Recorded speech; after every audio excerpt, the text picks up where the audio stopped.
Oke, ayo kita cari, masih siang ini nyantai aja gitu kan. Si Mbak Putri itu, Mbak udah istirahat aja di sini. Saya mau nyari tahu tenda teman saya ada apa enggak di situ. Saya cari sampai ke puter-puter, nggak ada bang, ternyata itu. Nah itu bang, saya mau nanya lagi ke abang, itu temen abang bukan? Itu awalnya orangnya ada, tiba-tiba nggak ada, katanya izin sholat subuh ke musola. Nah saya tungguin bang, katanya sampai jam 8 sampai jam 10 nggak ada, sampai abangnya berangkat aja nggak ada aja. Langsung ibunya itu telepon ke saya, katanya minta dikabarin katanya bahwa yang telepon itu kemarin udah nggak ada bang.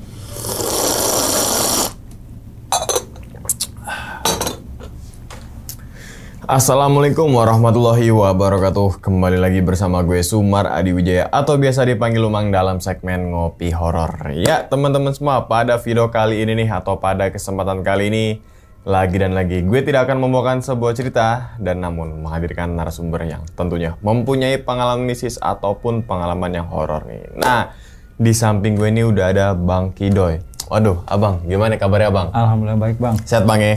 Alhamdulillah, salam untuk teman-teman dan juga keluarga di rumah nih, Bang Kidoy nih ya? Iya. Oke, sebelum Bang Kidoy menceritakan pengalamannya ke teman-teman semua, kami ngucapin makasih banyak nih bang. Ya, sudah meluangkan waktunya datang ke sini gitu kan. Yang semoga aja nih teman-teman semua di balik pengalamannya Bang Kidoy ini, teman-teman semua nih bisa diambil pelajaran nih dan juga bisa diambil sisi baiknya gitu bang ya. Oke bang, ngomongin pengalaman, ngomongin kisah gitu kan. Pada kesempatan kali ini katanya lo pengen ceritain pengalamannya saat naik gunung mana itu bang? Gunung Salak. Gunung Salak. Iya, Gunung Oke. Salak. Dan katanya lo naik gunung sama apa? Korban kecelakaan. Korban kecelakaan, benar bang. Oke, itu kejadian tahun berapa itu bang? 2018 bang. 2018. 2018. Berapa orang tuh total itu? Kalau dalam pendakian itu, kalau barengan saya ada 3, yang korban itu 1.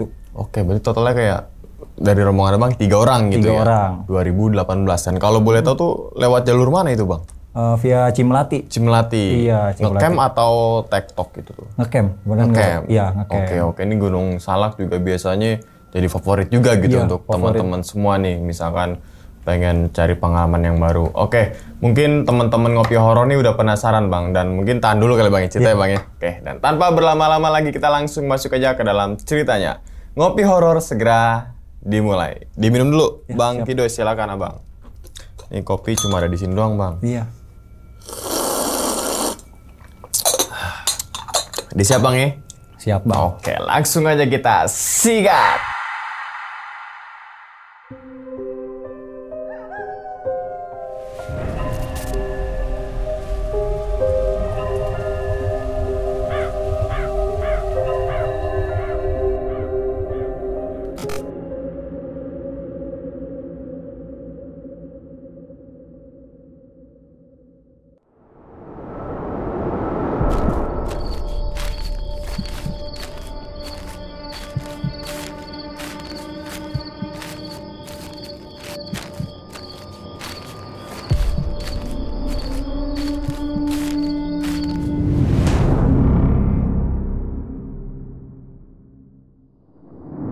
Pada tahun 2018, awalnya itu saya rencana pendakian itu sama kakak ipar, kebetulan.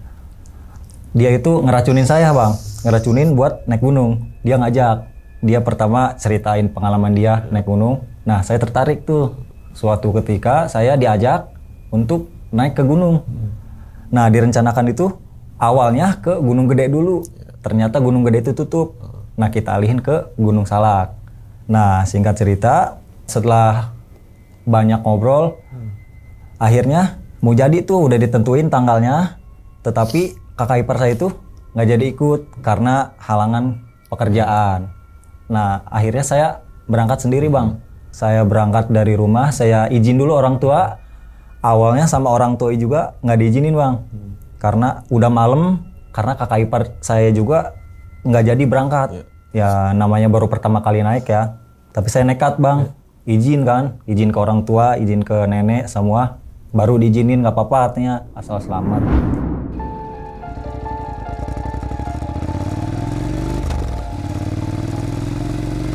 Jam 11 malam saya berangkat lewat jalur belakang, lewat Jasinga sampai Luwiliang. Nah di pertengahan jalan itu, di sampai Jasinga, tiba-tiba ada telepon bang, dari nomor nggak jelas tuh. Awalnya saya ngiranya kawan dari kakak ipar saya angkat. Setelah saya angkat, tiba-tiba, bang udah sampai mana gitu kan? Dia nanya, saya udah sampai Jasinga gitu kan. Ini siapa ya? Temennya abang bukan gitu kan? Bukan bang, ini yang mau ngudaki bareng gitu kan. Lah, dapat nomor saya dari mana? Dia sempat nggak ngasih tahu tuh ya. Udah gitu, ya udah kalau misalkan emang mau bareng aja ketemu saya via Cimelati. Nah setelah itu sampai base camp, nah saya istirahat, ketemu tuh barengan saya. Awalnya nggak kenal namanya itu kan, biar ada teman kan, saya solo hiking kan. Saya kenalan, yang satunya orang dari Tangsel itu namanya Mbak Putri sama Abang Putra. Nah setelah itu saya istirahat, nggak lama yang tadi telepon itu nelpon saya lagi, bang udah sampai mana? Udah sampai base camp. Oh ya udah, saya di base camp ini kan yang di Cimelati. Udah gitu ketemu ngobrol, abang udah dari tadi nyampe? Oh iya bang udah dari tadi. Kebetulan ya saya istirahat, terus saya nanya mau naik jam berapa bang? Besok bareng aja gitu kan. Kebetulan itu posisi jam 1:30 sampai jam 2 saya ngobrol sebentar. Setelah itu udah istirahat.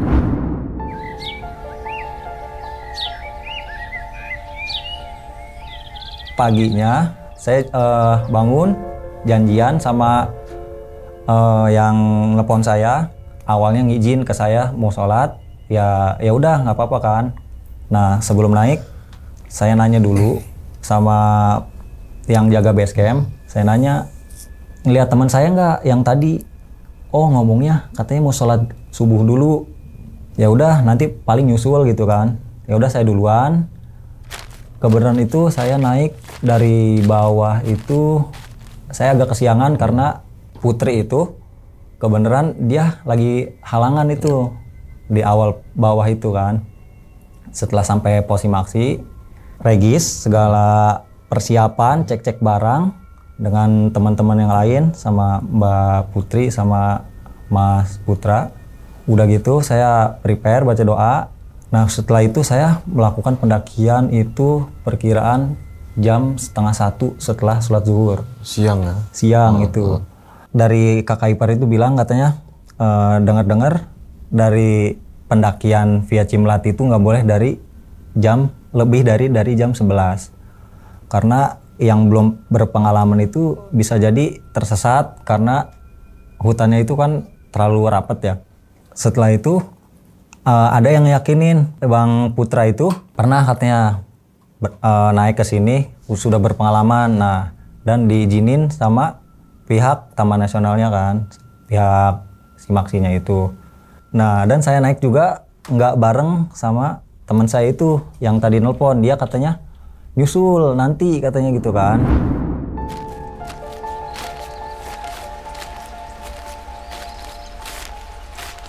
Singkat cerita, kita bertiga sudah baca doa, kita langsung naik ke atas. Perkiraan dari pos Simaksi sampai pos 1 sekitar 30 sampai 45 menit. Nah, itu belum ada kendala. Nah, dari pos 2 sampai pos 3 perkiraan 30 sampai 45 menit. Tapi yang di situ mulai aneh, Bang. Situasi udah sore juga ya, 3:30, dan tiba-tiba kabut sudah turun ya. Udah turun, udah gelap. Dengar-dengar dari kakak ipar juga katanya kalau misalkan di situ ya hati-hati gitu kan ya. Setelah itu melanjutkan perjalanan dari pos 2 sampai pos 3.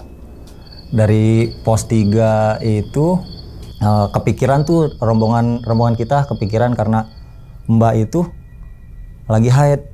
Setelah nyampe pos 3, lanjutkan perjalanan sampai ke pos 4.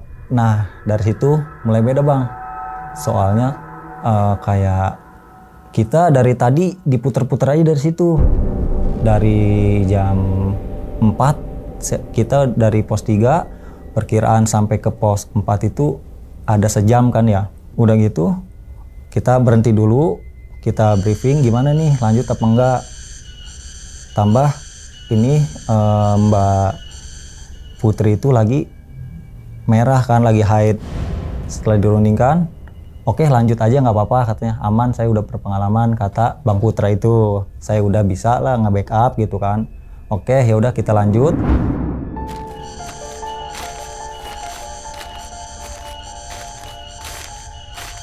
Itu perkiraan udah kita mulai naik lagi itu jam 5 lewat. Perkiraan 40 meter atau 50 meter ke depan, tiba-tiba Mbak Putri itu pingsan Bang. Saya manggil dong Bang Putra itu, Bang, berhenti Bang. Ini tiba-tiba Mbak Putri pingsan, kenapa ini? Kata Bang Putra, udah nyantai, kecapean ini mah kan. Istirahat dulu, kita bikinin air panas, segala apa. Itu posisi udah mulai 5:30, udah gelap Bang itu semua. Udah kabut, udah gelap itu semua di situ. Enggak lama Mbak Putri sadar. Kenapa? Mbak, tadi tiba-tiba pingsan. Saya kecapean ini karena saya juga lagi haid juga kan katanya. Oh ya udah nyantai aja Mbak, nyantai. Singkat cerita udah mulai naik sebelum maghrib itu. Setelah lanjut perjalanan, saya ngedengar azan maghrib. Kalau biasanya kan kalau misalkan dalam trek pendakian, kalau misalkan ngedengar azan maghrib, kalau nggak kita lihat jam, kalau maghrib itu harus berhenti lah. Nah salahnya itu kita lanjut terus Bang, lanjut. Bahwa awalnya saya ingat harus berhenti dulu gitu ya. Tapi kata Bang Putra itu udah nggak apa-apa lanjut aja, tapi kita pelan-pelan katanya. Kata saya yang belakang, oke nggak apa-apa.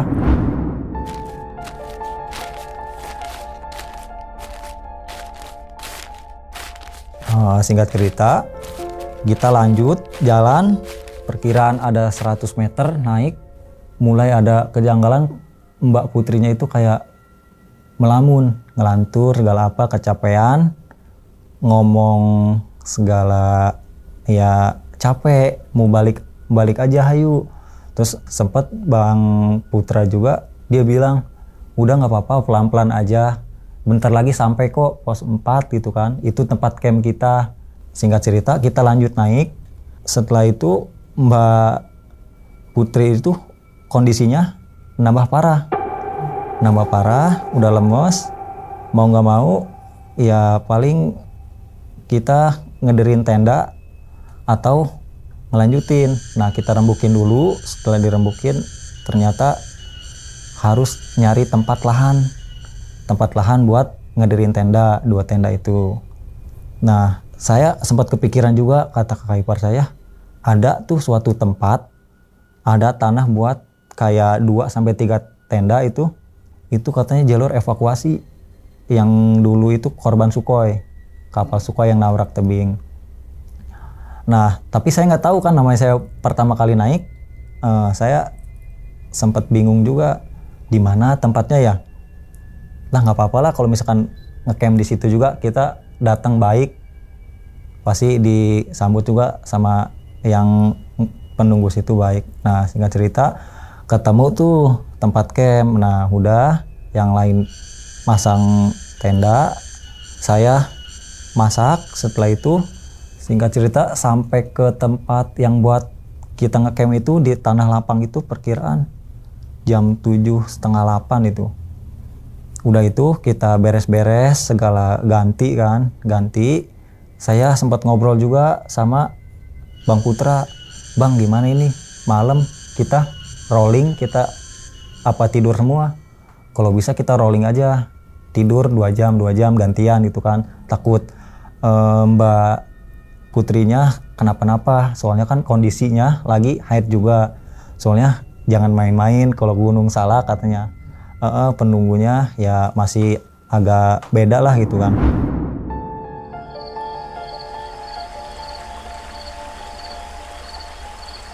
Setelah itu Bang Putra itu ngambil air buat stok kita masak pagi sama bersih-bersih buat malam.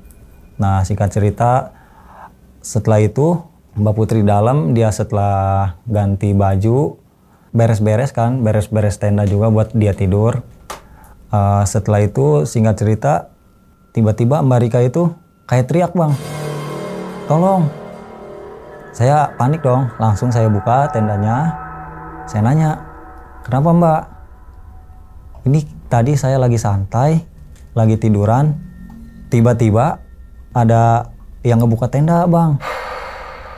"Lah itu suges sekali, kecapean." "Enggak Bang, itu aslinya Bang, saya ngeliat Bang," katanya. "Udah Mbak, istirahat aja Mbak, kecapean." Udah Mbak tidur. Setelah tidur, Bang Putra itu datang.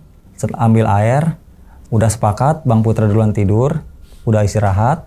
Singkat cerita, malam perkiraan jam setengah dua sampai jam 2, bagian saya lagi tidur, tiba-tiba Mbak Putri itu teriak, katanya kan. Pas setelah ditanya sama Bang Putra, dia nunjuk-nunjuk situ ada tebing katanya, pengen ke sana. Awalnya ngomong gitu udah ngelantur. Nah tiba-tiba dia kayak suges gitu, kayak kecapean lah ya. Dia ngomong itu ada teman saya katanya dari Jakarta, ada 2 orang. Mana nggak ada, nggak ngelihat. Nah singkat cerita, Bang Putra itu ngebangunin saya di tenda satunya, yang tenda buat naruh barang. Saya tidur di situ, ngebangunin. "Nih Mbak Putri udah ngelantur ngomongnya, udah nggak usah tidur, kita jagain aja, takut kenapa-napa ntar malam." Udah gitu dapat baru istirahat 5 menit, dia ngomong lagi, "Kenapa ditutup tendanya?" "Karena di depan ada teman saya dari Jakarta," katanya gitu kan. Udah mulai ngelantur, "Udah Mbak nggak ada, udah buka aja," katanya. "Teman saya dari luar," katanya. Sedangkan di luar itu saya lihat nggak ada apa-apa. Udah saya mau keluar, mau ngobrol sama teman saya yang dari Jakarta. Terus kata Bang Putra itu, "Udah nggak apa-apa," katanya, dia mau ngobrol. Nah udah itu dia itu keluar Bang Putra itu, "Ya udah nggak apa-apa, kita liatin dari dalam tenda aja." Mbak Putri itu keluar, dia emang ngobrol Bang, ngobrol ya kayak kita aja ngobrol nih kayak gini, sama katanya 2 teman dia katanya. Sedangkan kita lihat dari dalam tenda, Mbak Putri itu nggak ada siapa-siapa tuh di depannya, pokoknya kosong dah. "Nggak apa-apa," katanya, "itu suges, nggak apa-apa, nanti juga diem sendiri, capek sendiri," katanya. "Nggak apa-apa, asal kita pantau aja," katanya gitu kan. "Nggak apa-apa." Singkat cerita, sudah selesai, Mbak Rika masuk lagi ke tenda, tidur, istirahat. Ditanya sama Bang Romi itu, "Tadi ngobrol sama siapa?" "Sama teman dari Jakarta, dia mau ngecamp juga, tapi dia ngecamp di pos 4," katanya. Kita nggak mau memperkeruh suasana ya, jadi kita iyahin aja, "Oh iya," biar dia diam gitu kan.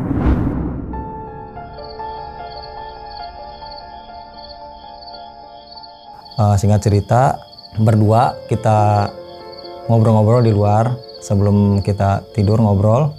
Bang Putra itu ngelihat ke arah tebing itu, kenapa ada cahaya. Terus di pikiran saya kan, kok ada gitu, kok bisa gitu kan, ada cahaya di ketinggian gitu kan. Tiba-tiba kayak ada yang noel saya, dia itu kayak ngasih tahu, jangan ngelihat ke situ, tuh kayak apa ya, penunggu itu kan, narik kita biar kita ke situ. Udah gitu saya nanya ke Bang Putra, "Bang ngelihat juga nggak?" "Kalau nggak, abang nggak ngelihat dah, abang ngerasain ada yang noel nggak?" "Enggak, saya dari tadi nggak ada noel, nggak ada apa, cuman saya ngeliat cahaya." Terus kata Bang Putra, "Lu juga ngeliat kan?" "Iya ngeliat." "Perkiraan itu apa ya?" gitu kan. "Udahlah nggak apa-apa, itu mah mungkin cahaya apa, udah biarin aja."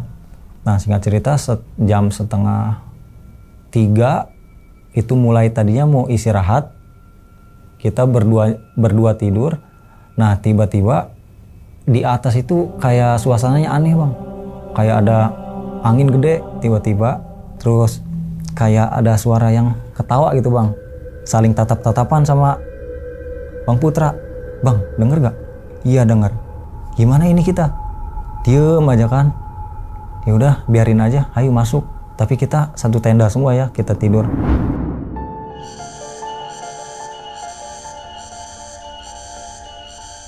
Singkat cerita, kita masuk ke dalam tenda. Kita ngobrol dulu dalam tenda. Tadi suara apa ya di atas? Kok tiba-tiba ada angin di atas gitu kan? Setelah itu, singkat cerita, kita tidur. Nah, yang anehnya itu ketika jam 4 lewat setengah 5, Mbak Putri itu tiba-tiba duduk. Tenda kan udah ketutup. Dia nunjuk ke arah sinar itu bang. Bang, kok itu ada sinar ya? Dia ngomong sendiri awalnya tuh. Ngomong sendiri karena kita juga tidur. Dia cerita ke saya kan sama Bang Putra itu. Nah tiba-tiba dibangunin berdua. Bang, lihat bang ada sinar di tebing. Mana kelihatan? Kan udah ditutup. Melihat dari mana? Itu bener. Coba dah buka katanya. Lu mah kehalangan kali. Pas dibuka, iya itu sinar itu masih ada. Nah singkat cerita, udahlah, nggak usah diituin, udah kita istirahat. Takutnya besok kita summit kesiangan.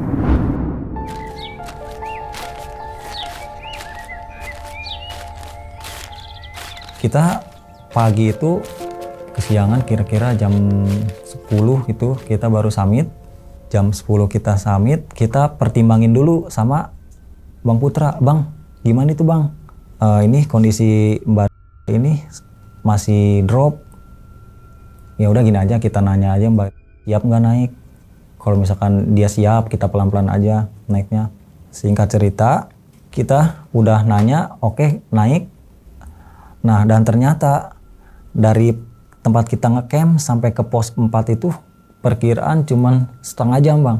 Kalau misalkan kemarin kondisi fisiknya Mbak Putri itu kuat sampai ke atas, itu udah deket setengah jam doang. Nah singkat cerita naik sampai puncak itu perkiraan jam 12. Kita sampai ke atas. Sebelum ke puncak saya sempat nanya kan sama Bang Putra, Bang mau nanya ini, kalau abang kan pernah naik ya, abang tahu nggak ini di atas itu makam siapa? Oh nggak tahu namanya mah, tapi iya emang ini makam. Bang, kita jalan dulu yuk di sini, kita ke atas, kalian kita ngasih doa ke dia, kita biar turun juga selamat. Oke, singkat cerita kita jarak ke situ.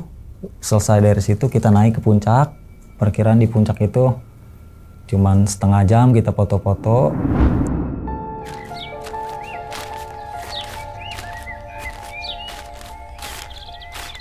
Nah oh iya, setelah turun nih dari pos 5 sampai pos 4, Mbak Putri itu kayak ngasih tahu ke saya sama Bang Putra, oh ini nih teman saya yang kemarin malam katanya diajak ngobrol. Nah dari situ dia mulai halu lagi bang, dari kayak suges lah gitu kan. Sedangkan nggak ada siapa-siapa. Jadi dari pos 5 sampai pos 4 kita bertiga aja tuh, kita turun. Nah tiba-tiba dia ngeberhentiin, dia ngomong, nah ini nih kenalin bang. Saya bingung ya mau kenalin gimana gitu kan. Sedangkan saya nggak ngelihat sama Bang Putra. Kenalin nih teman saya dari Jakarta. Saya saling tatapan sama Bang Putra, bang gimana nih bang? Udah mulai aneh lagi bang. Udah nggak apa-apa, kita iyahin aja gitu kan, jangan memperkeruh suasana.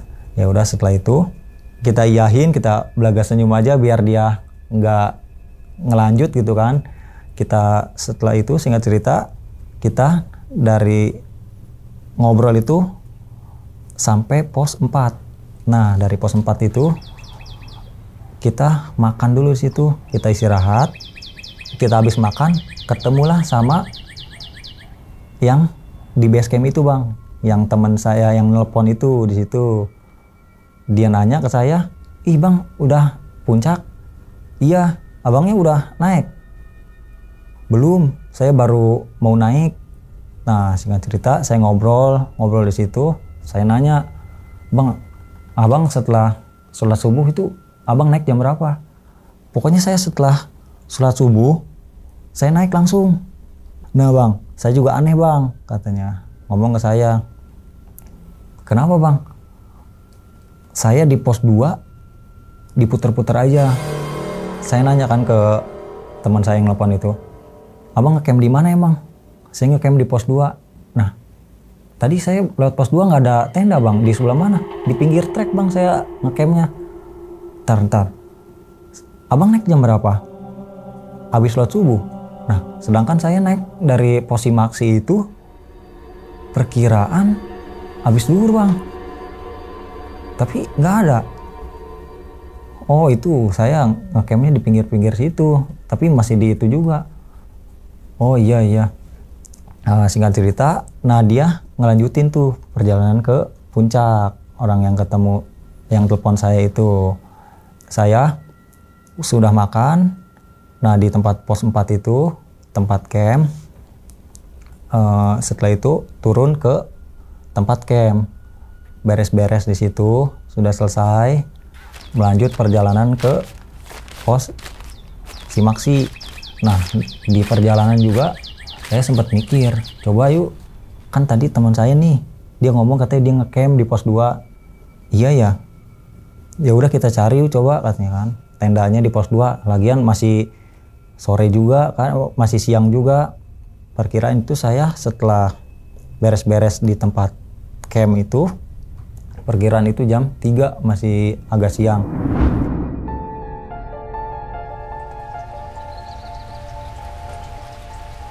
Singkat cerita, dari tempat camp itu sampailah saya ke pos 3 istirahat. Nah saya inget lagi, coba kita cari yuk. Perasaan ada yang aneh gitu kan dari teman saya ini.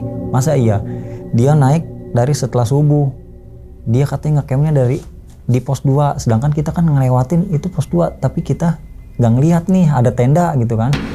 Nah singkat cerita, oke, yuk kita cari, masih siang ini nyantai aja gitu kan. Lanjut, setelah itu udah sampai tuh pos 2.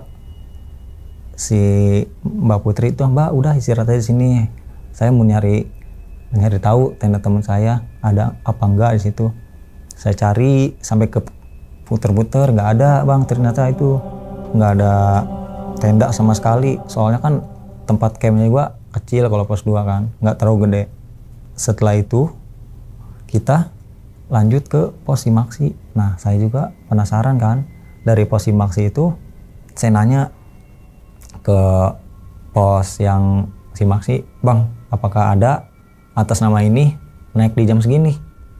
"Oh kebetulan nggak ada bang, kebetulan kan abang nih yang naik terakhir tuh di jam 1 tuh abang tuh." "Oh terus saya mau nanya lagi nih, jam segini ada nggak yang naik?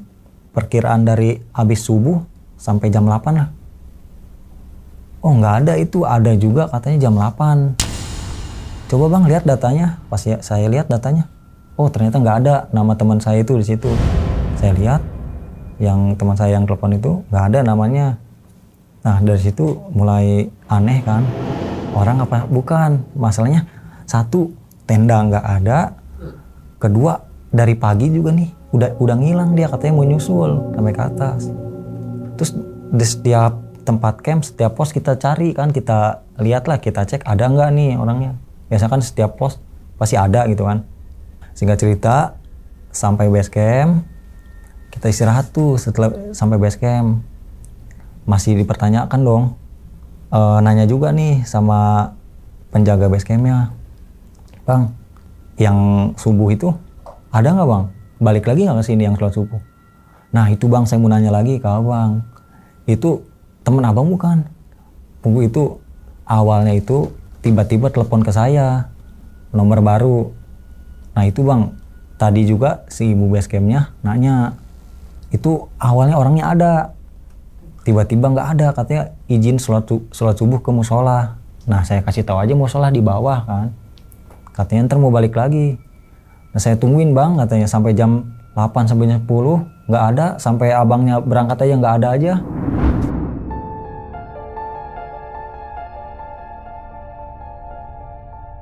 Nah, singkat cerita, saya pulang kan, jalan pulang sampai ke rumah.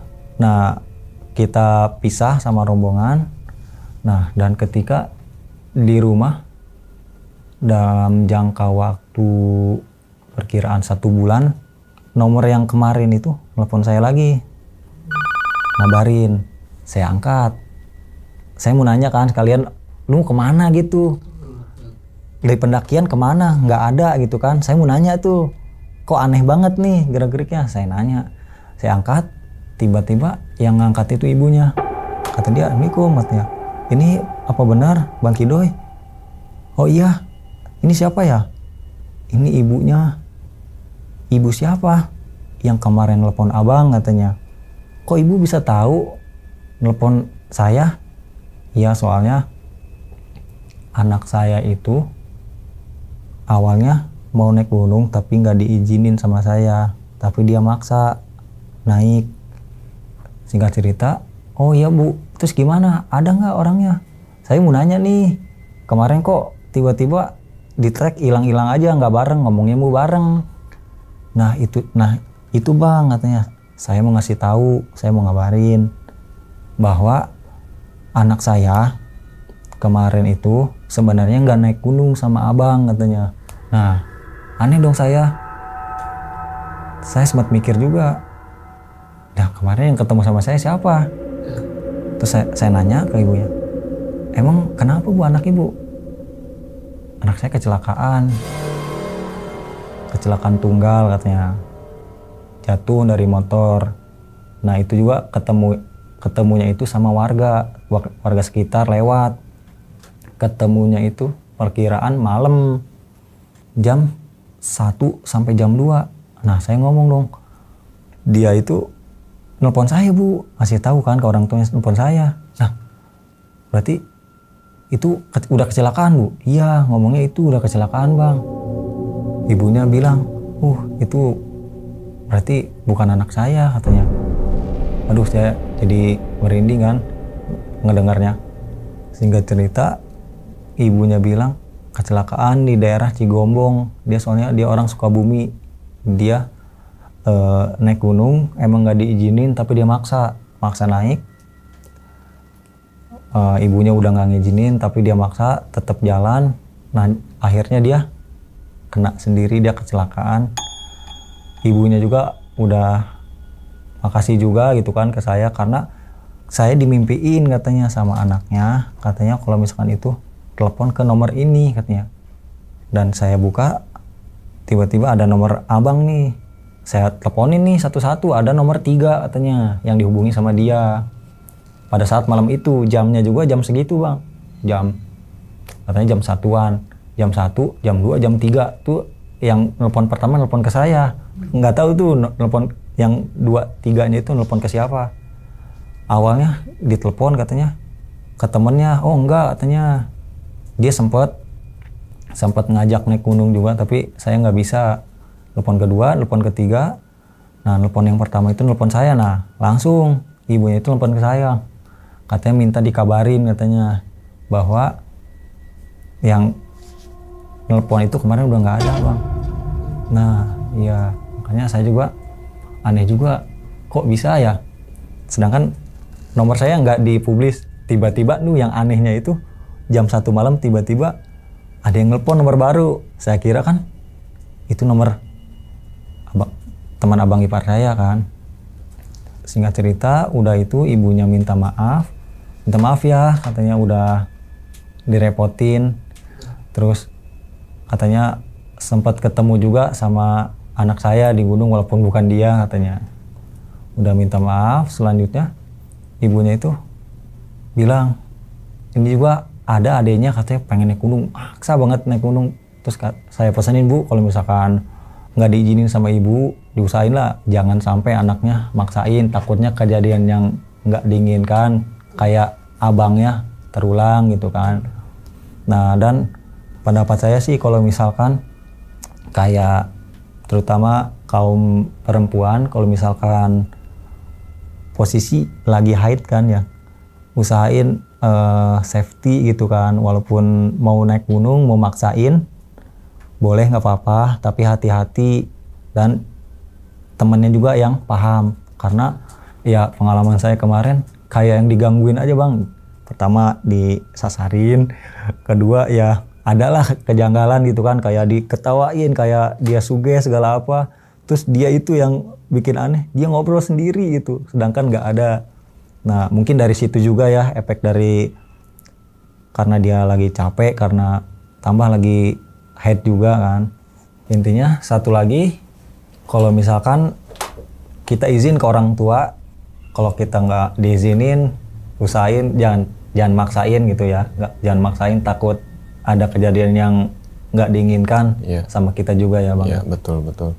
Kalau misalkan kita maksain, contohnya kayak kemarin dia nggak diizinin sama orang tua, dia maksa karena emang orang tuanya nggak ngizinin juga, jadi celaka ke diri dianya sendiri. Betul. Jadi mungkin itu aja bang. Diminum dulu Bang Kidoy, silakan abang kopinya. Nah jadi itu ya teman-teman semua pengalaman dari Bang Kidoy ini saat naik Gunung Salak ya bang. Gunung Salak di tahun 2018. Melalui jalur Cimlati gitu ya. Tapi sorry ini suara gue agak bindeng soalnya lagi badannya kurang sehat nih bang gitu kan. Iya. Oke, ini seharusnya teman-teman semua bisa ngambil kesimpulan nih. Banyak banget pelajaran di sini yang bisa diambil, terutama yang mungkin yang bisa kita ambil itu yang tadi, kalau nggak diizinin sama orang tua, jangan maksain, gitu kan. Amit-amitnya kenapa-napa. Iya, kenapa-napa. Ternyata ini malah menghilangkan nyawa lah gitu, meninggal gitu kan. Meninggal, memaksakan diri. Jadi emang mungkin anaknya ini kita sebut aja si A lah ya. Iya, si A. Si A ini izin sama orang tuanya, mungkin dia hobi naik gunung. Gitu ya. Tapi orang tua juga punya alasan tersendiri melarang anaknya, gitu kan. Entah itu A, B, C, D, E gitu kan. Tapi dengan mungkin ya namanya anak gitu, namanya keinginan gitu ya. Paling gue harus berangkat ya gimana caranya gitu kan. Berangkat walaupun alhasil, sendiri. Nah berarti di pamit itu bener naik gunung atau memang ngebohongin orang tua tuh? Bener, niatnya naik gunung. Naik gunung, tapi nggak diizin, tapi dia tetap berangkat. Oh. Nah dia itu kecelakaan bang. Tunggal lagi ya? Kecelakaan tunggal. Itu dia jatuh katanya dari motor. Berarti dia sendirian sama teman-temannya? Sendiri. Naik gunungnya sendirian? Dari izin ke orang tua, dia sempat ngajak teman, dia nggak bisa. Dia maksain sendiri bawa motor. Mungkin ini juga nih orang tua ngelarang karena dia sendirian. Awalnya dia izinnya berdua, tapi kan nggak bisa tuh temennya nggak bisa. Dia maksain kan tuh. Dia maksain sendiri bang. Oke. Nah ini intinya yang tadi ya, izin orang tua itu, doa restu orang tua tuh harus kita minta doa restu lah ya. Iya. Apalagi ini kan berkegiatan di alam bebas gitu, banyak sekali faktor-faktor X di luar sana gitu kan. Bener, Oke, nah terus kemudian nih bang, masalah Putri ya. Si Putri ini ternyata kan menstruasi gitu kan ya. Nah ini juga menstruasi juga banyak juga yang mungkin yang sering kita bahas di video-video sebelumnya juga. Ya usahakan gitu kan teman-teman semua pendaki perempuan nih gitu kan.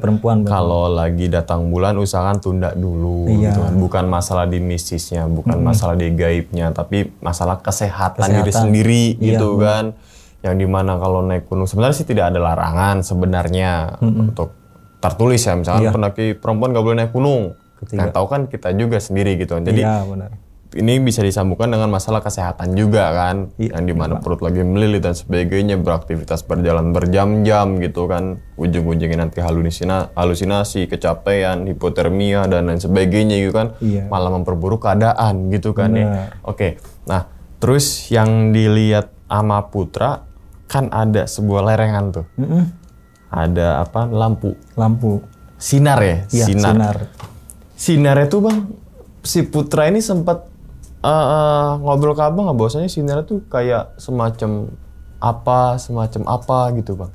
Jadi kayak sinarnya itu posisi kan kayak tebing ya. Iya. Nah di tengah-tengah tebing itu kayak sinar kayak lampu gitu ya, lampu nyorot gitu kayak senter, tapi cahayanya benar-benar cahaya terang gitu bang. Oh, jadi kayak di Lemban sana ada sebuah lereng. Kayak ada lereng. Terus kayak ada center, mungkin kalau kita gambarin kayak center pendaki gitu ya. Jadi ada satu titik, satu sinar gitu kan, tapi ini lebih terang. Lebih terang, nyorot ke atas Bang. Ke atas. Ke atas. Jadi nggak nyorot ke kita. Jadi dari lereng itu dia nyorotnya ke atas. Oke, sekarang kita bermain logika lagi nih, ya kan. Di sebuah lereng malam-malam ada satu sinar doang.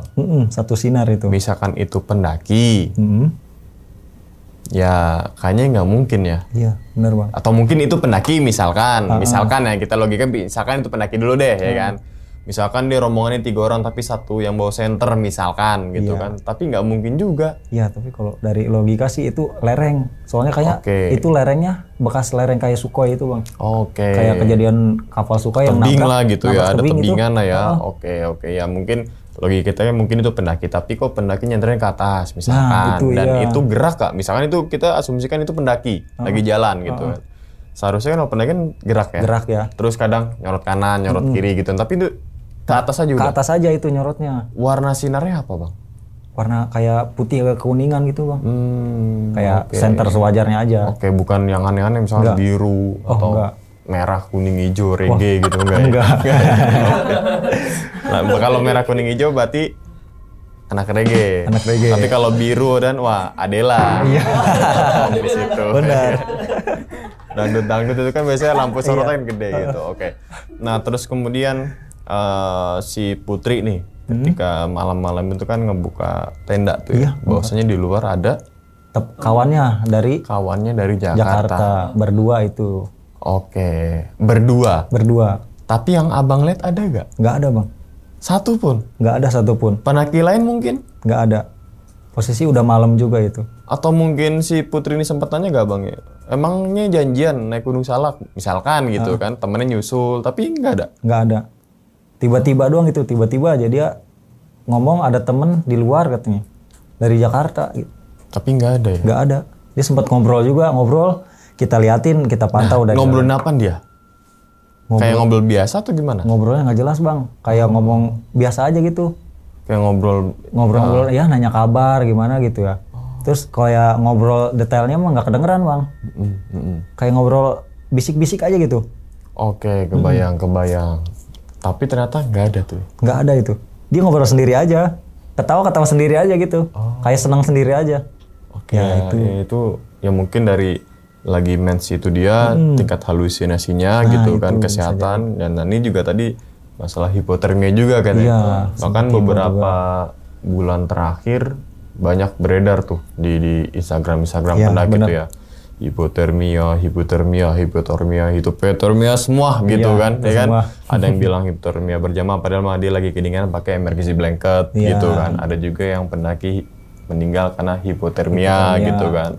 Ya kalau kita berbicara kayak gini, kayaknya hipotermia enteng banget gitu kan. Tapi itu ternyata sangat menakutkan bagi pendaki yang tidak tahu cara penanganannya, bagi pendaki yang tidak tahu kapasitas dirinya, bagi pendaki yang nggak tahu ini sebenarnya gue gejala apa gitu kan. Dari situ fungsinya tadi pengetahuan tuh penting banget teman-teman semua gitu kan. Nah, berarti kan ternyata di pendakian Gunung Salak tuh awalnya Abang kan sendirian? Iya, sendiri. Niatnya solo hiking? Solo hiking niatnya. Emang sebelum-sebelumnya pernah?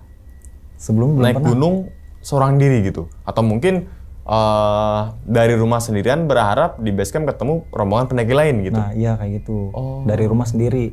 Soalnya ke Gunung Salak ini baru pertama kali Bang. Baru pertama kali? Nah misalkan ketika Abang naik sendirian, pas sampai base camp gak ketemu sama Putra dan Putri, dan gak ketemu juga sama teman Abang, misalkan teman Abang nih gak meninggal ya, gak ketemu juga gitu kan. Berarti Abang nekat untuk naik sendirian atau gimana? Iya, paling nekat aja naik sendiri. Misalkan naik sendiri, di pendakian itu ketemu rombongan lain nggak di jalur tuh? Paling kalau misalkan mau nekat naik sendiri, kita nanya dulu di Posimaksi, ada yang naik gak hari ini gitu kan. Kalau misalkan sekiranya ada yang naik, udah ngecamp, paling saya terusin. Kalau misalkan di hari itu juga nggak ada yang naik, saya turun lagi.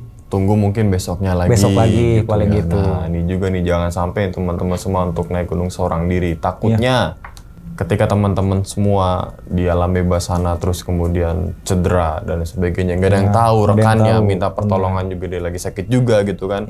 Ini apa namanya jadi pelajaran juga, tapi untungnya juga misalkan tadi nggak ketemu sama rombongan putra dan putri dari Tangsel itu, abang tidak memaksakan naik, dan misalkan memaksa naik juga dilihat dulu gitu. Dilihat dulu di registrasinya. Tapi ya supaya lebih aman lagi, tunda aja dulu sampai akhirnya ketemu sama rombongan gitu sama kan ya. Karena apalagi ini kan berbicara Gunung Salak yang dimana kata-kata pendaki nih Maya ekstrim, katanya kan. Terus kemudian terjal, terus kemudian apa lagi susah, terus serem katanya ini Maya belum terlalu validasi, tapi kan serem atau enggaknya kan tergantung diri kita sendiri gitu kan ya. Oke.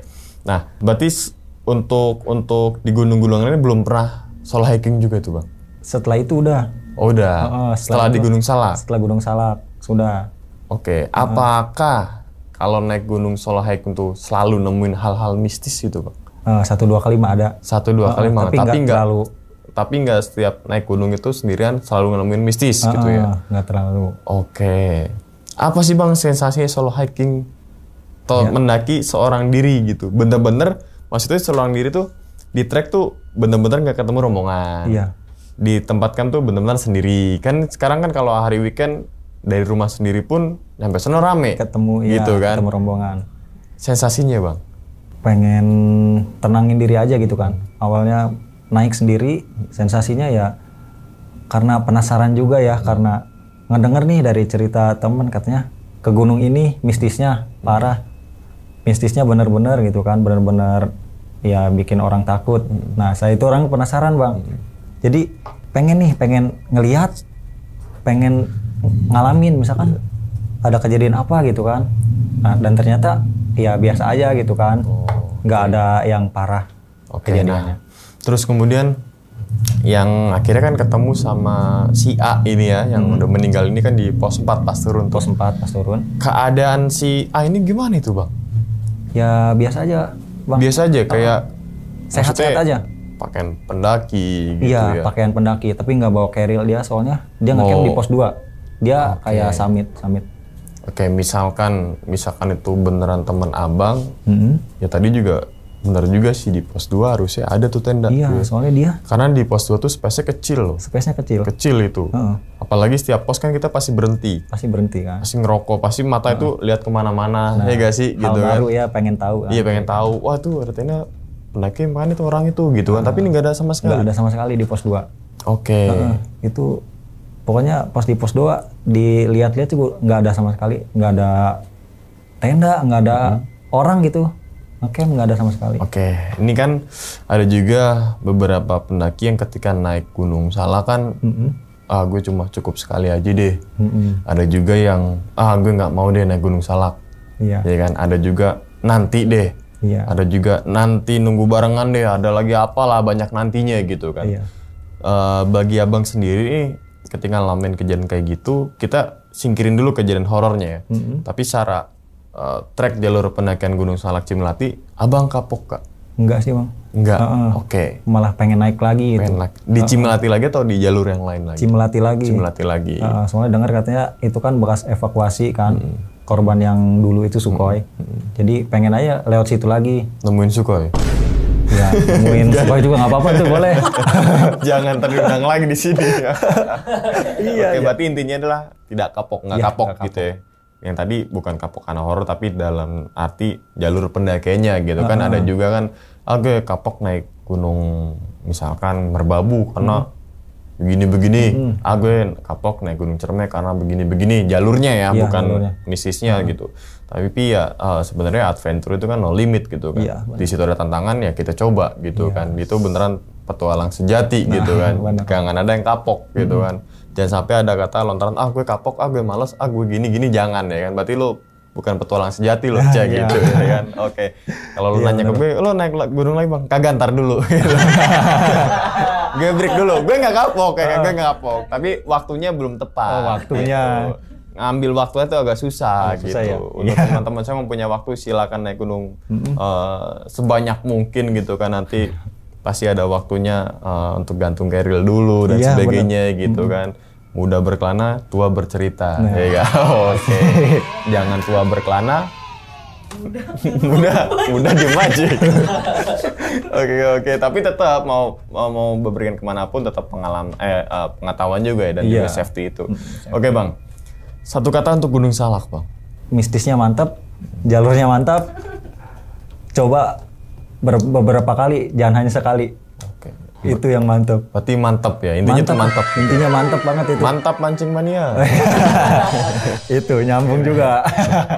Oke, jadi itu ya sebenarnya tidak ada yang kalau dia benar-benar suka dengan kegiatan olahraga ekstrim ini gitu kan ya, terutama pendakian.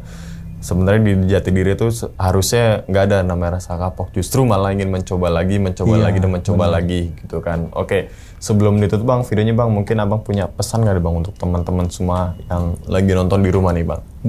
Ya pesannya itu aja, kalau misalkan nggak diizinin sama orang tua, jangan terlalu maksain. Kalau misalkan pengen solo hiking, karena solo hiking itu kalau misalkan kita amit-amit ya kejadian di jalan, kita kecelakaan atau apa di trek, nggak ada yang tahu kan.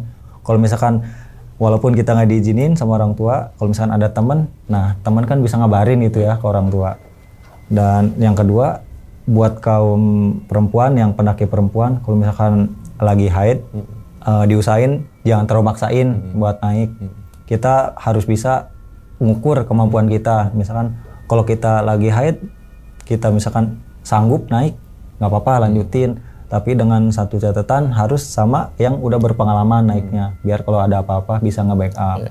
Nah udah itu aja sih bang. Oke, jadi intinya adalah mungkin gue juga nitip pesan juga ke Bang Kido ini, bang kalau untuk nextnya jangan naik solo hiking bang. Iya bener ya.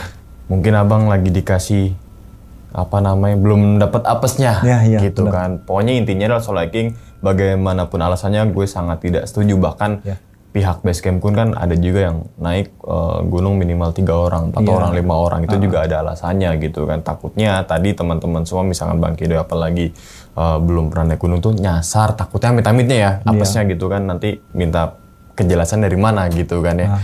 Oke, jadi itu ya intinya teman-teman semua, kegiatan alam bebas silakan sok monggo gitu, tidak ada batasan, yang penting pengetahuan dan persiapan itu harus nomor 1. Oke, sebelum itu kita doakan semoga Bang Kido selalu bang ya, panjang umur dan juga murah rezeki, begitupun juga teman-teman semua yang lagi nonton di rumah nih. Oke, dan ingat teman-teman semua, cerita dari Bang Kido ini bukan untuk nakut-nakutin nih teman-teman semua ketika mendaki Gunung Salak, Merbabu, Merapi, Sindoro, Sumbing Selamat dan lain sebagainya, tapi ambillah sisi positifnya dan buang sisi buruknya. Sekian dulu pada video kali ini, dan nantikan video-video gue berikutnya. Hal gaib itu muncul ketika sugesti kita buruk. Wassalamualaikum warahmatullahi wabarakatuh. Selamat beristirahat.